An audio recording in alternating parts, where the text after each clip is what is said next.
Okay, I hope you enjoyed the first video of the series. This is going to be the second. The off-road wrecker is still sitting here. I got my tools and everything all wired up. I need to close that panel up, but I need to wire in the lights on this side of the shop so that panel will stay open for just a little bit longer while I run some power over to this side of the building.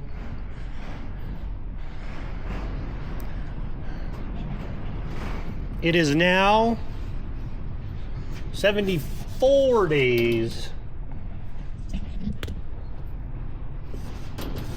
until the games. That doesn't leave me 74 days because take me over a day just to drive out there to Utah. So today on the whiteboard, instead of Henry Ford's quote, I got the definition of determination here. Knowing the odds are against you, but putting your head down and pressing forward with all your might anyway. I made that up. That's not a thing. So, imagine you guys are wondering, did the wrecker start? Did the starter fix it? I kind of left you hanging. Probably did that on purpose. So anyway, jump over here to the second video and we'll catch you next time. This freaking light keeps turning off. All right, we got the new starter on there. It does the exact same thing as the old one. And we hooked up our scan tool and we've got a no communication error. So we put the new body control module on there. That did nothing.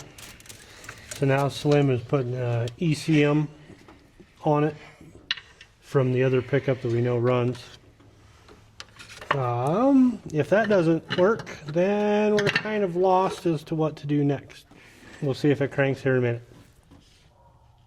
But at least the engine wasn't locked up. Well, we have nothing but bad news. We found some bad relays. We found a couple of blown fuses. We still have a no communication error. We did get it to crank, but the valve cover was loose and the one injection line was loose. So we pulled the valve cover up and there's like a milkshake in there and there's antifreeze everywhere. So this engine needs to be pulled. I don't know if when they overheated it, if they got the head gasket or what for sure. It doesn't sound bad when it's turning over. There's no knocks or anything like that, but I'm guessing that it at least needs a set of bearings and a head gasket.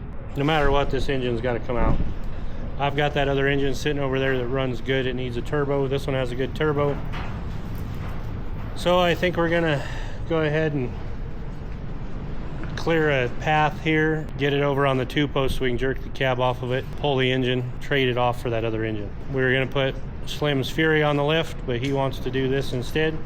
I'm not sure that that's the right choice, but that's what he wants to do. I guess we'll start moving some stuff around and see what happens. Do you have anything to say? Did I cover all your good news? We've been trying to get this to run. We changed computers and stuff. Over that time, this was wrong with it. Just this plug right here. And then we seen that the valve cover is loose. And we loosened all those bolts out.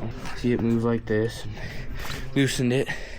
There's antifreeze in the oil. We're gonna pull that engine out. Coming over here to show you what we're gonna put in it. This is the same engine. It's out of the same year and everything of truck. But we're just gonna pull the engine and trans out of that one over there. And we gotta pull the turbo off of the other one because this one, turbo's bad. But we gotta pull all that stuff off. Then we're gonna put this one in there. We got the Dodge moved over here.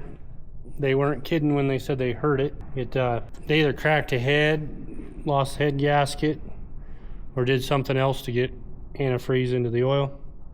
We have a major fuel leak on the back of the head where the return line and everything is too that we can't really get to. So we got it here on the 2-post. We're over in the dark bat cave of a shop. We'll get the batteries pulled out of it. We'll get the antifreeze dropped out of it. I don't like the idea of having all of this weight right over the front axle. So I'm gonna pull the dash and stuff out of it and see how the heater and everything is in it. I wanna push this engine back like 8 to 10 inches. So the front of the engine is clear back here. Get some of the weight off of the front axle. When we I'm going to put a Dana 60 high pinion up here, and when I do that, I'll pull this axle forward a little bit, and in doing that I just want to pull the weight away from this front axle, so when we're in the sand and the rocks and stuff, we're not so front heavy. Especially in the sand, it'll drive these front tires down into the sand to where you just can't really move very good. I'm going to put you guys on time lapse. For the most part, we're just going to pull it apart and lift the cab up, pull the engine and trans off, and then figure out how to mount that other one in there to where it's where I want it.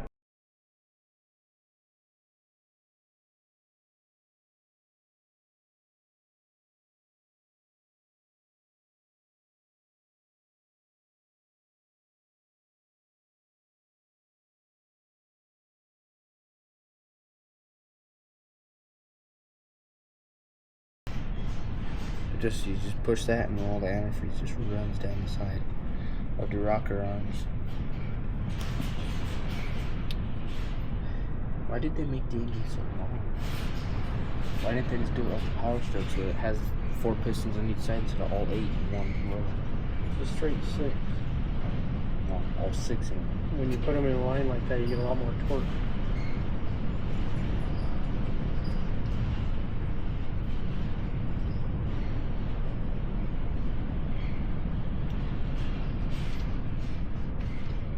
How would you tell if the head gasket is strong? You're gonna have to pull the head off probably, and then we'd have to likely have to send the head in and have it magnaflux to make sure that it's not cracked. Did somebody have these on? Is there any metallic in it?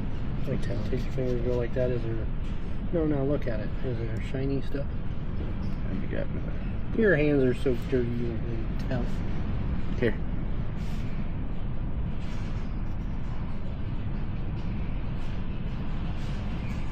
There's definitely metal chunks in the film.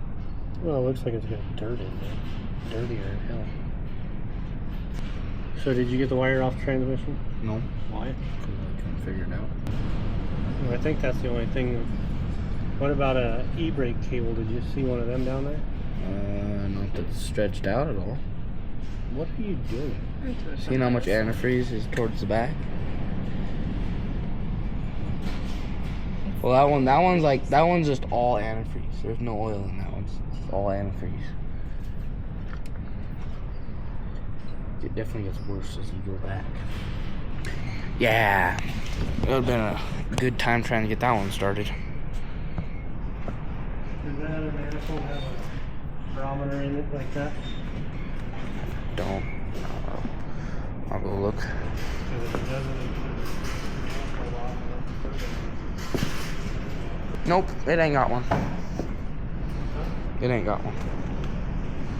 I'd pull that manifold off and put it on there and get that gasket for it too. We'll have to run a Napa in the morning before we come here and get all kinds of gaskets and stuff. How are we gonna pull this one out, the engine, without the engine hoist? When we get the cab up, we can just pull the frame out. Pull what? Frame out. Come under it. And just use like the forklift? I don't know, if we use the wrecker to drag this out, we could just hook onto the wrecker. Then we have to use the forklift and all kinds of other stuff to get that other thing out. I'm hungry. Here, I want to hold that. Throw this back on.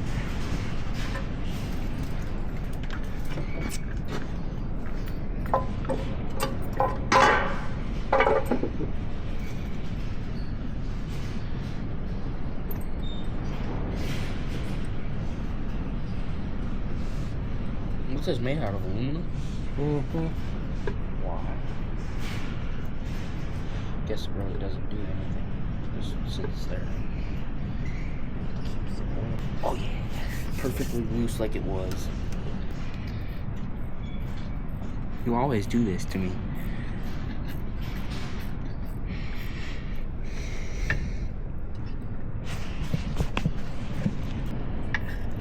Does it help to make that face? What? Yes. It's concentration, man. You don't know what that is. What? Condensation. I said concentration. You didn't say nothing about condensation. What the hell? What the heck, man?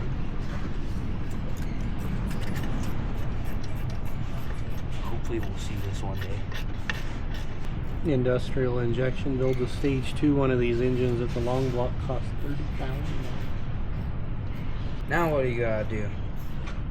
Unhook that wire to the transmission. Can you go do that? I want to see this thing go. It ain't gonna go. Yeah, it is. I'm gonna go. How many RPMs do you want?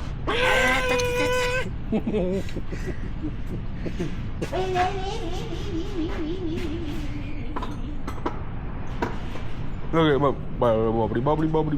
what's holding this on? Now we're gonna take the cab up and away. So I'm gonna give camera there. Are you ready?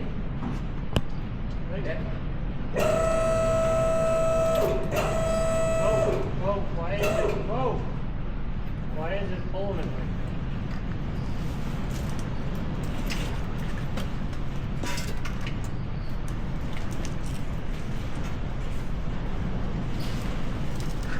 Oh, I see it. There's a wire right there. Hey, what's that? Oh, that too? There's a wire under there. Really tiny.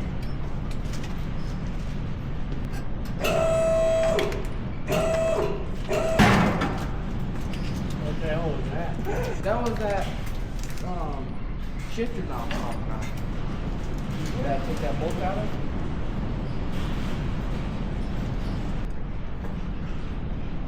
Good? Hey, he said no. Oh. Thought you said go. Yeah.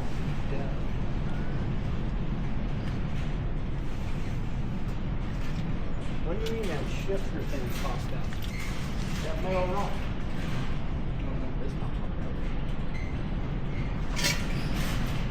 Why don't you ever take stuff apart? Don't do that! Well, you can't, if you can't get it apart, you can't just go, nah, and take the freaking cab off.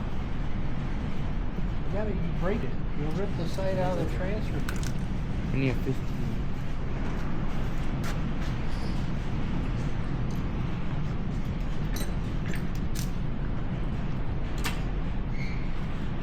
That emergency brake cable is still hooked up too. Oh. The one that I asked you if there was one, you said you didn't see one?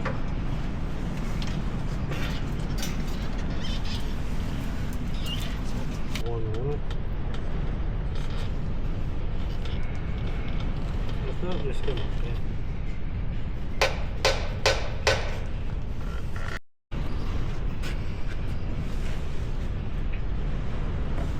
Can you pull that?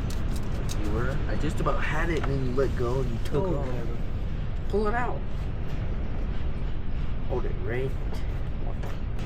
You can see where this is like this. Go in behind it like this, and then you pry against it like that.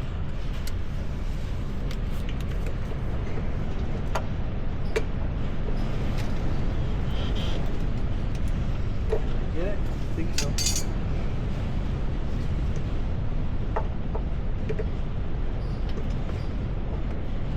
Okay, cool.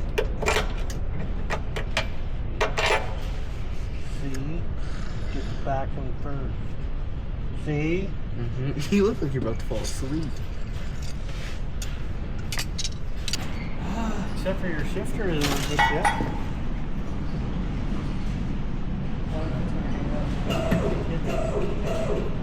Yep, it's hung up. Huh? It's hung up. Just take the pry bar under there.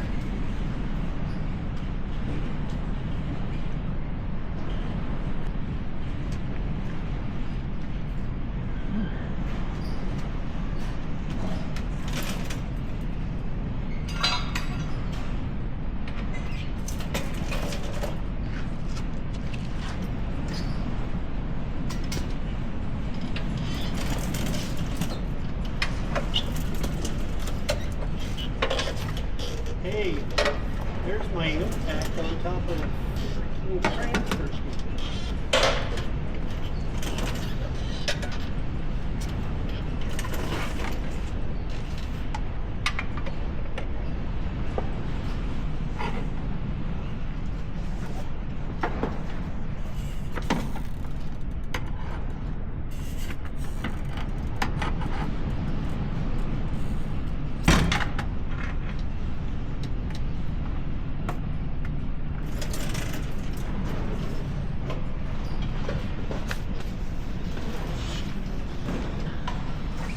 There you go. Okay.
Down until it catches.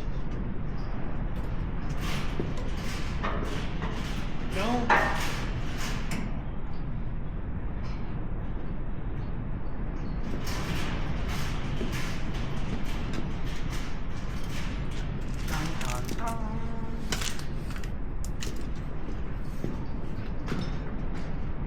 You like know with the Fury.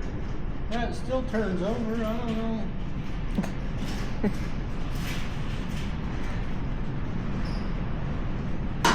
Still turns over. I don't know what they're talking about. It's not locked up. Look how easy it turns.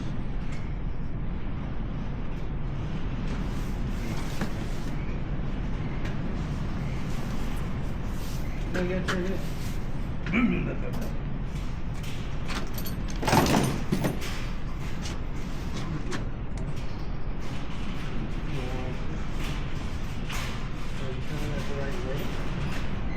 Hey.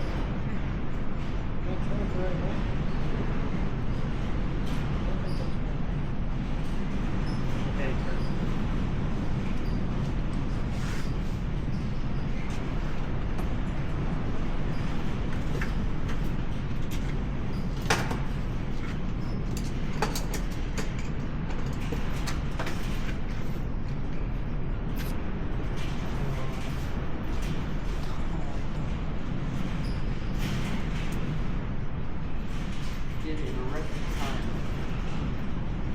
5 to 9. 5 to 9. That was the cab removal. Tomorrow will be the engine removal.